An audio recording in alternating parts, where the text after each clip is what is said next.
This year Nike came out with a shoe that broke records and made headlines. It's the Nike ZoomX Vaporfly Next. Kipchoge wore these shoes when he broke the 2-hour marathon barrier, and people have been breaking records with these shoes ever since. So logically, I wanted to try the shoes and see if they can actually make me faster.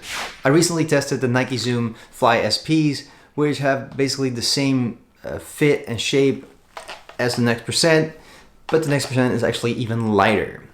They have the same strange translucent material and feel very similar as the other shoes, only lighter. On the inside of the shoe, it has some cushioning around the heel, which I think feels very nice. The sole of the shoe is a little bit different. It's a little bit softer and it's a little bit lighter material, so that's where they win with some of the weight on the shoe. The shape of the shoe is pretty much the same in the front and the back of the shoe. Now, my conclusion of the SP was that the shape of the shoe, the roundness in the front, could help you in your forward motion, that it might therefore even make you a little bit faster. The shoe asks you to lean forward and move on in your run. And that's the same with the Next Percent. Only this one's lighter, so that might give you a little bit of an extra advantage. Now, with most of these super light shoes that are made to break marathon records, they seem to have a shorter lifespan than other shoes. Now, for the Next Percent, I've heard anything between 150 miles to 300 miles before the responsiveness of the foam gives out. So I guess time's gonna have to tell on that one. This is the reason why I'm gonna use my SPs for my training runs, and I'll actually only use the Next Percent for races when it actually counts. Now, whether they can actually help me get faster or how they feel to run in can only be found out one way. So let's take them for a run. Now, normally I would show you shots of me running in the shoes and close-ups of the shoes while I'm running in it and talking about the shoes, what they're like right at the moment. But this time I did something different. I did something that I normally would never do.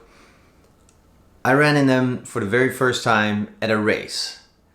I ran the half marathon in Spijkenisse. Maybe you've seen yesterday's video, that was that race. And that's the first time that I wore the shoes. Now, since I was trying to get a good proof of time, I couldn't really film during the run.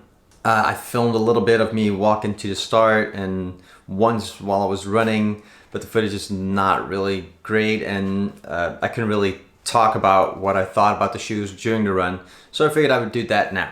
Now, the shoes did really great during the race. I really enjoyed running in them. They're very comfortable and very light. The cushioning that's on the inside here, first I thought it's a little bit thick, maybe that's gonna bother me during the run, but once I was wearing them, you don't even notice it anymore other than that it's comfortable. And I can't believe this is not in the other shoes. The SPs that I have doesn't have this. I don't know why, because it makes the shoes even more comfortable. They're very supportive, even though they're so light. I weighed the shoes, they're 213 grams. Now, that's not that much lighter than the SPs because they're 255 grams, but still, there's a little bit lighter.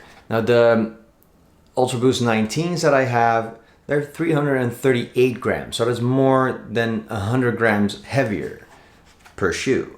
So for the longer runs, I think you're gonna notice that. It's nice to have lighter shoes. They're not the lightest shoes that I have. The Adidas Sub 2s that I have, they're 169 grams, which is quite a bit lighter. But I think I feel more support and more cushioning in the Next Percent.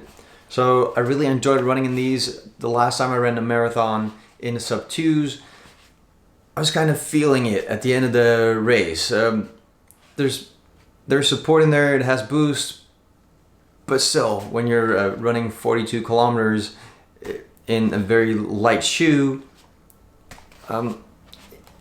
it's gonna come down to if it's supportive enough, and I think the Next Percent really has that. It's very light, but also still very supportive. So did the shoes make me faster during the race? I find that is something that's really hard to tell. First of all, I don't really have a reference because I haven't been running a race for speed or for a proof of time for a very long time. Now, I've been running training runs and trying to see where I'm at. And I went out a couple of times without filming and trying not to stop during my running. And I did about an hour and 53 minutes. On the race, I did an hour, 38 minutes and 41 seconds. So there's a pretty big difference there, but I can't attribute all that to the shoes. It was a race. I was doing other things to try and run faster. So yeah, that's not all on the shoes, but I do think the shoes can make you run faster. Of course, the weight of the shoes, the shape, just the cushioning, the comfort of the shoes, that all really helps. What I mentioned before, the front of the shoe that curves up, I think that really has the potential of making you go faster. The shoe makes you want to roll forward, makes you want to keep moving, but you have to lean into the shoes a little bit to actually use this. I noticed during my run that when I tried to do that, I would go faster, but I would go faster than I was ready to go. So I think the shoes can make you faster, and I think there's a lot more potential in the shoe to make me faster on my runs, but it's not all just up to the shoe. It's up to me as well. I have to be able to go that speed. I have to be able to go faster, and I'm not ready for that yet, but I'm going to be training with my SPs and get ready for the next race and use these shoes to make me faster. On a smaller scale, I would do a test to see if they can actually make you faster, if there's a big difference with other shoes by running a 5K, and I'll make a video about that. That'll be coming out next week to see yeah, if you can notice a difference in a shorter distance. So my final thought on the shoes. I really enjoyed running in these. They're very comfortable. They're light, so I love that. Do they make you faster? I actually think they could, but it's not all up to the shoes. You still have to work at it. You have to become faster, and then the shoes will make you a little bit faster. I don't really see myself running in these quite a lot because they have a short lifespan. So I'm gonna save them for the races when it counts. And seeing that I don't really run a lot of races for speed, I run them for the views, the scenery, the Disney characters that I can have my photo taken with. So yeah, I'm gonna save them for like the CPC, where I try and run under an hour and 30 minutes. Races like that, I'll wear them then. Do I recommend buying them? That depends on what kind of runner you are. If you're trying to become a faster runner, if you're trying to set a personal record or win a race, then yeah, I think they can really help you. So maybe you should get these shoes. There is, however, a price tag to these shoes, and they're pretty expensive. So as an alternative, there is the Zoomfly SPs that I have. They're very similar. They're a little bit heavier, but not that much, not noticeably heavier.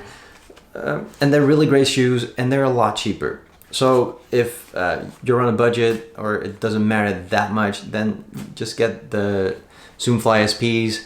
If money doesn't matter to you, yeah, the Next %, wonderful shoe. I recommend getting these. I hope you enjoyed this video. If you did, subscribe down below. I'm going to be doing some more tests with the shoes and race them with other shoes to see how they compare. So make sure you don't miss those videos. Until next time, get out there and run.